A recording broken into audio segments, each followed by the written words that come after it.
Welcome to the AI Chat Podcast. I'm your host, Jaden Schaefer. Today on the podcast, we have the pleasure of being joined by Ryan Staley, who is the founder and CEO of WhaleBoss, where he helps technology founders grow from $1 million to $30 million through the principles he used to achieve the same results. Personally, Ryan has taught over 800 CROs, VPs, and leaders his proprietary enterprise sales framework for startups and companies.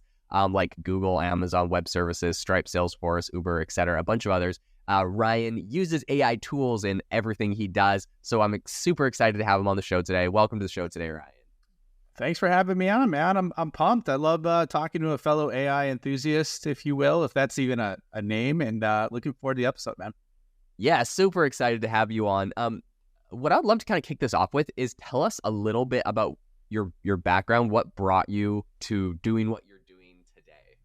Yeah, no problem, man. So my entire history in terms of my work career was always on the revenue growth side. So that was always the focus, specifically on sales. And so I had everything from like the earliest door-to-door sales jobs to basically a boiler room type environment where it was like making 250 cold calls a day. And then I progressed and moved up from like mid-market to enterprise as a rep, and then did the same thing as a leader.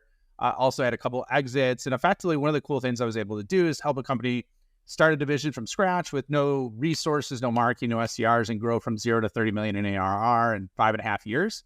And we only had 4 salespeople while we were doing it. So it was a hell of a journey, did that, and amazing experience.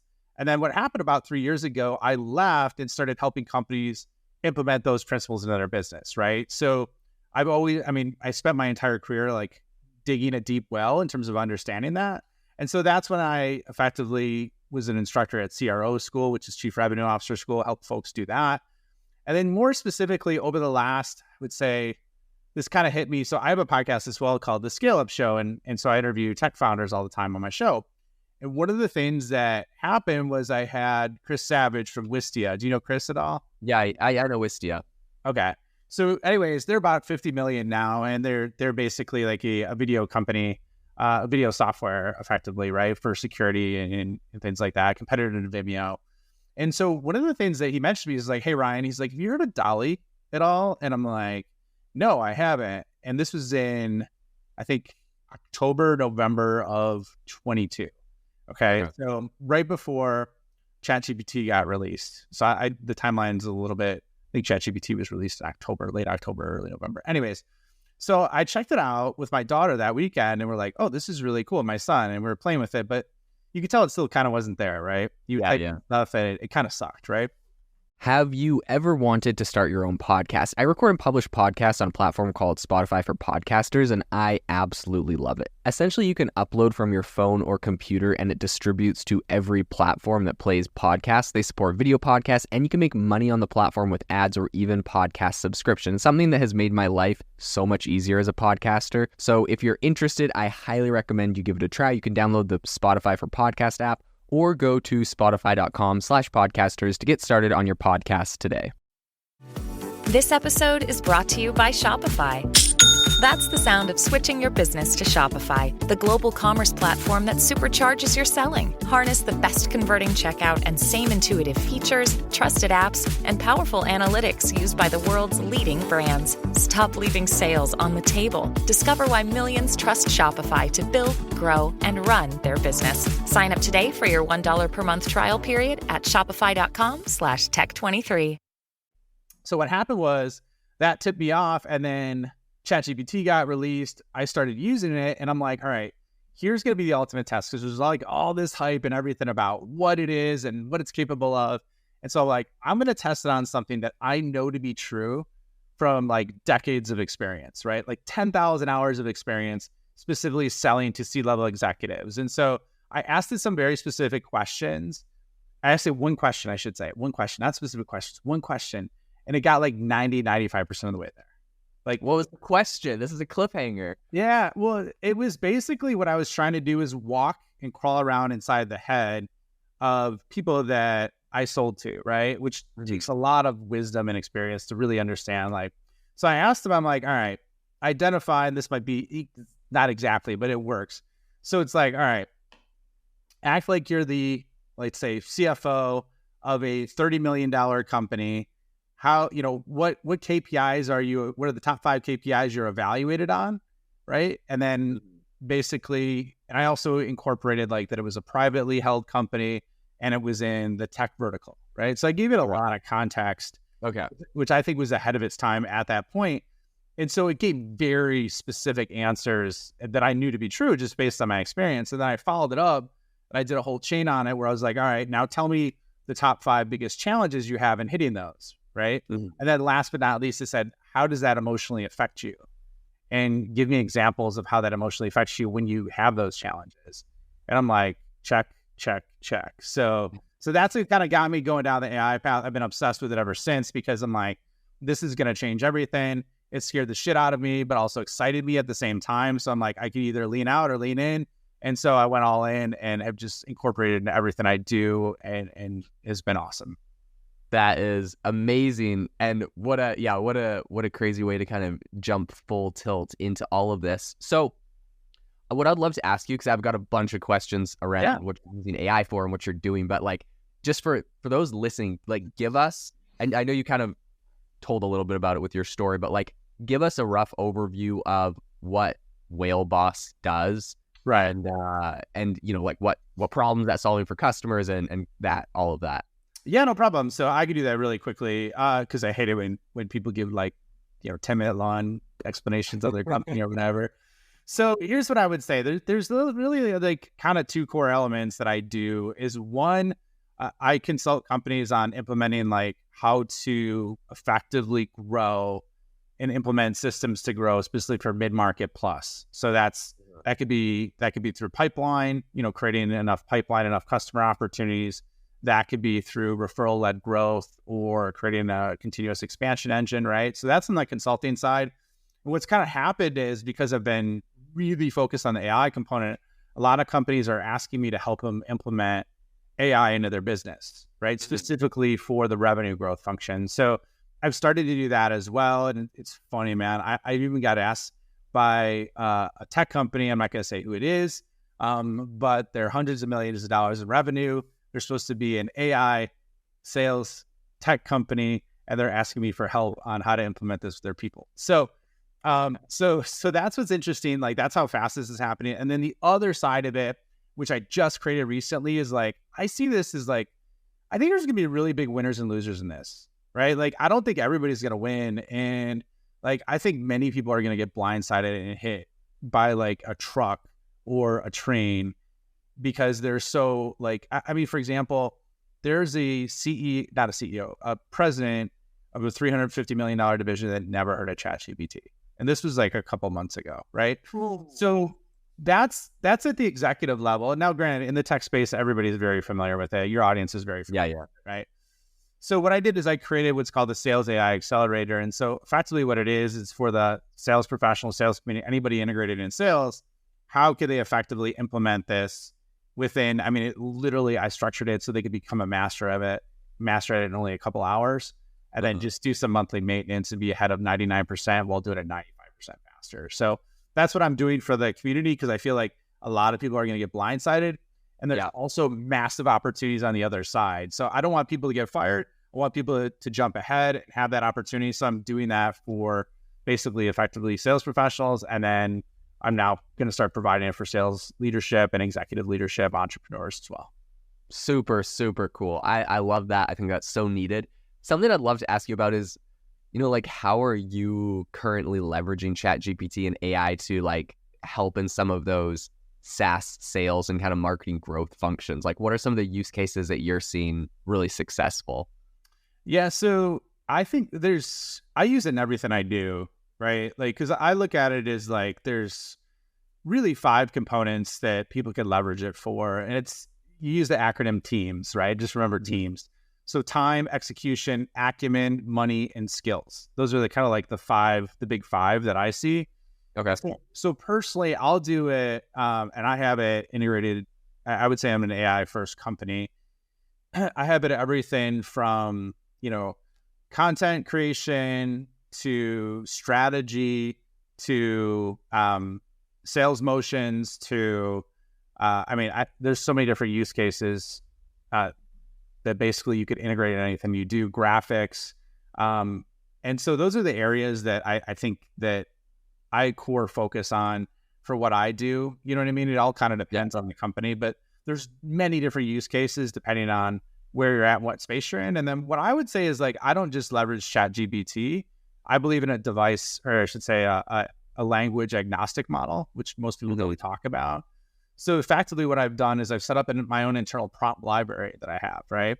And I've got it down to a point where I could type in one word and we give a massive prompt so that the instructions are super tight no matter what platform I'm on, whether it's Claude, whether it's Bard, whether it's ChatGPT, right? And then effectively execute those in like a superhuman manner. So that's what I've implemented at my company, and it's working really, really well. I mean, I come up with new ideas kind of every day on how I can leverage it, and so it's just been a blast.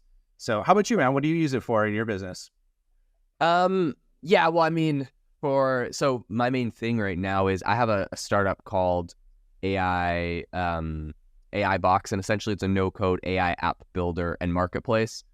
So we haven't launched yet. We're currently building it, but the concept, and I mean, hearing you talk about this really kind of sparks some ideas in my mind. But the concept is really like there's a ton of people with great AI prompts and use cases and also workflows, right? Like different tools you use, and so we're building a tool where you can essentially drag and drop and chain together multiple AI models, put in your own prompts, and then kind of automate the workflow. So it's kind of like the glue layer, and it automates a lot of those workflows that people do. Love that. Using their own prompts. And then if they want, they can go and stick that on our marketplace. And then they get a royalty anytime someone uses their specific workflow or app or tool.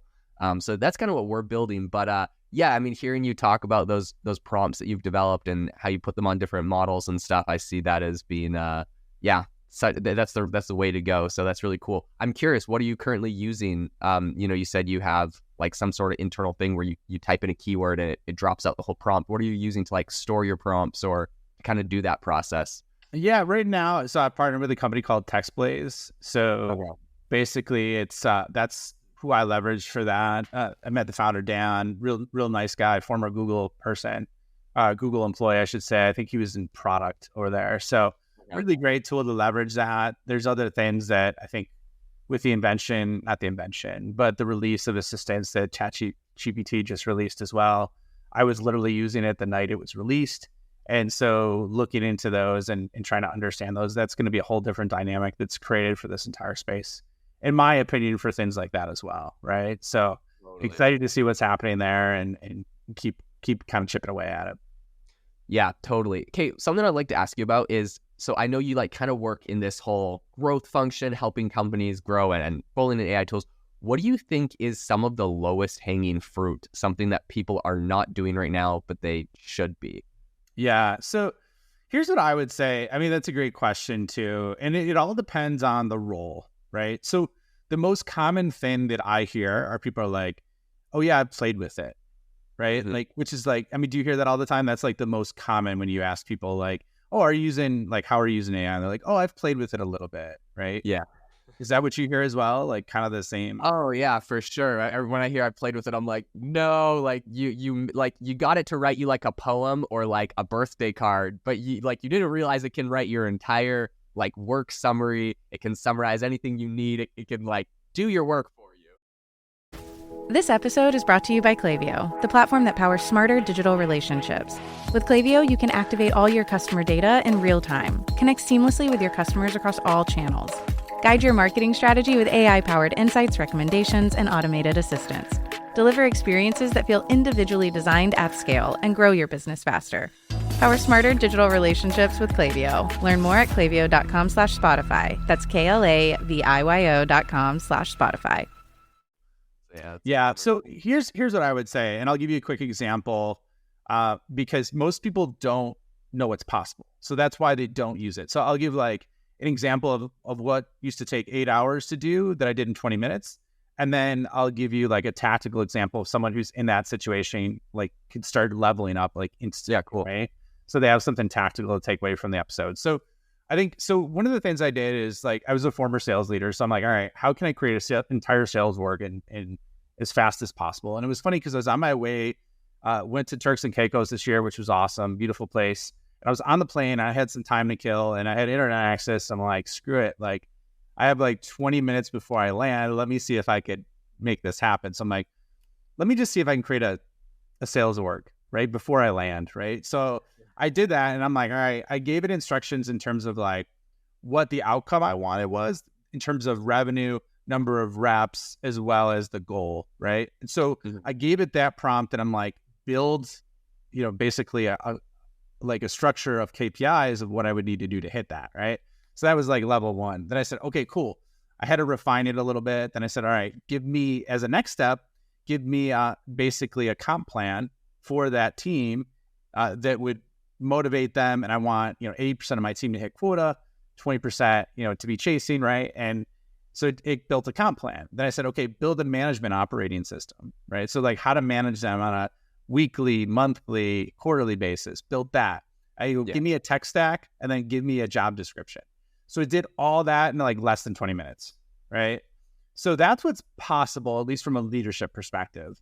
Now, how to tactically implement that if you're just playing with it, which is the most common analogy that I've heard of, and maybe a lot of your listeners are more advanced in that, which we could talk to. But for folks that are early stage, is the simplest way to master this or get really good at it is start integrating it. Instead of using Google, just use ChatGPT instead for questions that you have, right? I would start that as like one, because that's like so simple. Anybody could do it, and it's a very easy way to immerse it. And then you'll start to see responses, right? So that's step one. Step two, the other thing that I would do is look at like your most annoying task that you have to do on a weekly basis, and just try using it through ChatGPT versus manually doing it. Like those are the two most simplest things I could say to get you started. And if you do your most annoying task through ChatGPT, you will be hooked and never be able to get off of it, because, dude, I'm telling you, like, I have things that I literally have like a prompt on ChatGPT that is open every day on my computer because it's just something I have to do all the time. And I have like, you can edit a prompt and like run it again, and I have like edited this prompt, I think like over 400 times and got it to like run the same thing. I just like, it's writing descriptions for my podcasts. Okay. Yeah. So like coming up with a description for it is like, I don't want to just sit there and manually do it. I put the title in and it just writes like a little short description. It's mostly for SEO and stuff, but and of course I use it for like 100 other things, but like that one is just funny to kind of like use it, and it's like 401, 402, 403. Like I just have used the crap out of that. But yeah, I think that's absolutely spot on. Okay, because you're in sales and kind of looking at this whole sales landscape, I have to ask you, where do you think AI goes in kind of the sales function? So I'm assuming if you've seen something like Air AI, where it's essentially, it was like a sale. They have this demo. Have you seen the Air AI demo? I've seen it. Yeah. Where do you think this goes? Do you think we eventually like create AI salespeople that go out and are selling everything for us in our organization? What, how do you see this going in the future? Yeah, well, and that's part of what I'm doing when I'm doing. I see the bottom third of salespeople getting axed, basically, or replaced, which sounds extreme, but like if you look at the leading indicators right now, it's effectively you are having buyers that say 70% of them don't want to talk to a salespeople, right? Yeah, so that's because there's a lot of them that suck, right? I mean, let's be honest. That's part of it. There's sales folks that are amazing as well, right? And they enhance the experience versus detract from it. And so I think what we're going to see is like the lower end of the dollar spend is going to be automated as much as possible, because it's easier for people to say yes to that. Once you start crawling up multiple levels in terms of like the annual contract value of what people are spending, they want to talk to a person. They want that consultation. That's part of it. The other part of it is you have to integrate working across, 8, 10, 14 different people to make a decision. And there's a lot involved with that. And I'm not saying AI can't get to that point where it eventually helps. However, like, I think it's going to start at the bottom and take a lot of people out. Like, for example, let's talk about the SDR role. Like, there's so many companies that are trying to create agents to automate the SDR function. There's companies I've worked with. Say, tell us what the SDR function. Yeah, I'm sorry. Sales development representative. So all they're responsible for is either effectively qualifying and converting them into appointments, either over email, social, or phone, right? Or they're outbound calling people at the same time, trying to secure appointments. And so folks have created agents, like basically, which is what ChatGPT is moving towards with their new conference release that they just had, where basically it's autonomous AIs, I should say. They could act like people and do a bunch of different roles and tasks and coordinated effort. And so I think those roles are going to get smoked, because I've even had SaaS CEOs say to me, like, I can't wait till I could automate that person. Right. So as soon as the tech gets there, it's going to happen just based on. So here's an interesting anecdote, but like I went to an AI conference earlier this year, and it was like kind of like the head of AI at all like the Fortune 500 companies. It's called AI4s in Las Vegas. And like that's kind of who like showed up to it. And they had this thing that like everyone kind of said, which is, you won't get replaced by AI, you'll get replaced by someone with AI. And they all kind of like clung to this mantra, like, don't worry, if you learn how to use AI tools, you won't get replaced. And I think for some of the high level people, like that is it. But I think for a lot of people and a lot of job functions, like they will get replaced by AI. There is big disruption coming there, whether you know how to use AI or not. Like, and so I think like understanding that, being okay with that, learning how to pivot, learning what new skills you need, learning like what to do in your career, I think is great. But like, I do think it's important to understand people will be replaced by this technology because it's viable, it's cheaper, and sometimes it can be more effective than the worst end. But like, I'm sure your perspective is, you could replace like the bottom 30% of salespeople, maybe, especially like the lower ticket items. But like, an AI is not going to the golf course with a CEO, playing around and becoming their buddy to make sure that like you're super aligned on this business deal and it's going to happen. Like there's things that a salesperson can do, the high ticket stuff, the really intricate stuff. Like there's stuff that AI is not going to be able to disrupt, because you really need, I feel like, the human connection on a lot of it. Yeah. Well, first of all, I would totally agree with you. So I think there are jobs that you will get replaced with people who are using AI that are not, right? So that's part of it. Sure. But the other part that's saying you're not going to get replaced, that's 100%, like 1,000% bullshit. So I totally agree with you. That's coming from companies that make AI software. They don't want to disenfranchise, the customer base. And like, here's the thing, like, I'm really blunt and straight to the point. So like, there's software that I'm sure I'll be working on related to what I'm doing as well, AI related. But like, let's just be honest. Like, let's not like try and feed people a line of shit. Like, it's so true that it's going to happen. It's already starting to happen. Like, you're seeing it with the layoffs. And so there's that point. And then, what was the other point you just mentioned? I'm sorry, I blacked out. So the going to the golf course. Oh yeah. So a good analogy that I would say, like, for that is like, look what happened during COVID, right? Like, everybody was like all in on like, oh, we could all be remote employees. Like, we never need to go in the office, right? And then look what happened. Productivity like took a dump, right? Like, went in the drain with people because some folks are working and some folks aren't, right? And so what you're seeing is a clawback of companies saying, okay, we now expect you back in the office because it literally is not the same experience.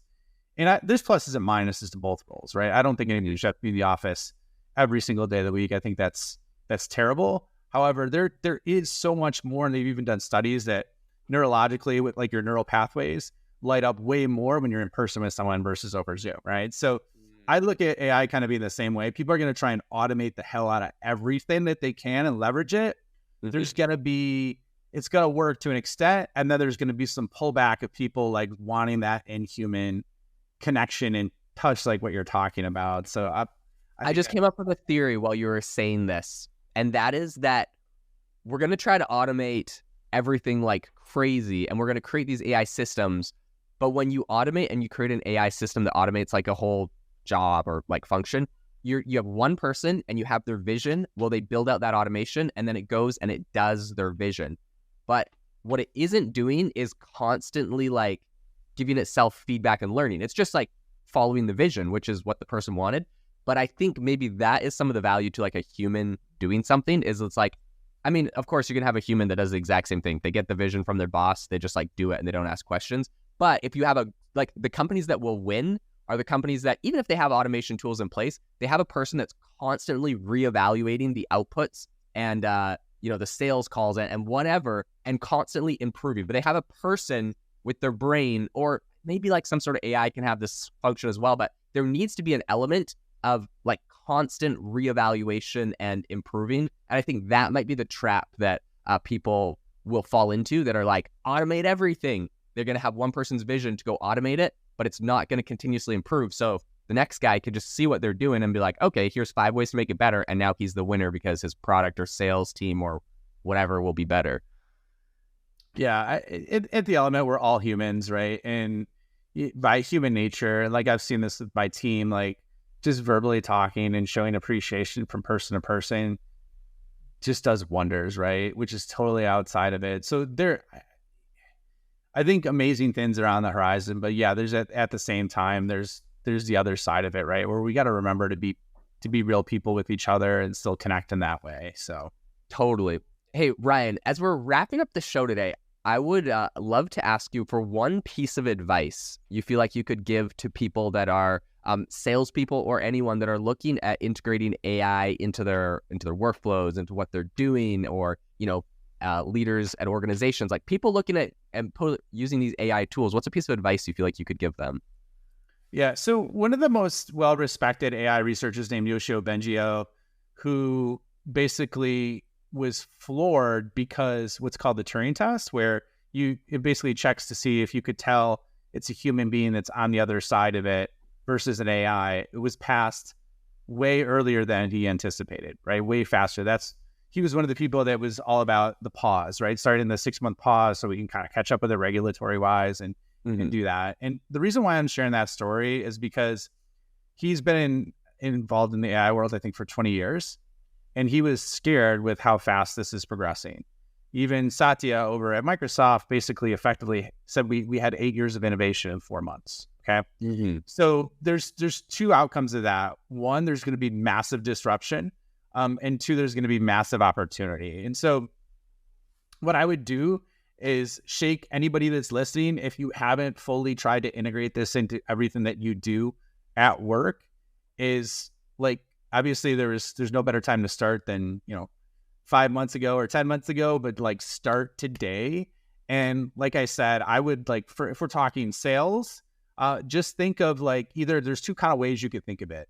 Either one, what takes up most of my time that's repetitive, or what takes up most of my time strategically that you're thinking of, right? And leverage AI and see what happens, okay?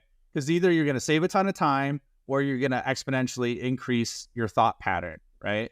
So I would kind of apply those 2 areas if we're looking at this to start to get you down that path, because what's going to happen is these are just going to stack. And as you use it more, you're going to come up with more ideas on how to leverage it and make your life simpler and better. And so like, that's the number one piece of advice that I would give to anybody who's listening right now. I love that. I think that is killer advice. Ryan, thank you so much for coming on the show today, sharing your insights. This has been phenomenal. If listeners want to get in contact with you, learn more about WhaleBoss, what's the best way for them to do that? Yeah. So effectively, I post content on LinkedIn like every day, right? Multiple times. Yeah. And I share cheat codes, tips, all that stuff. I think that's the number one way to kind of get into my ecosystem.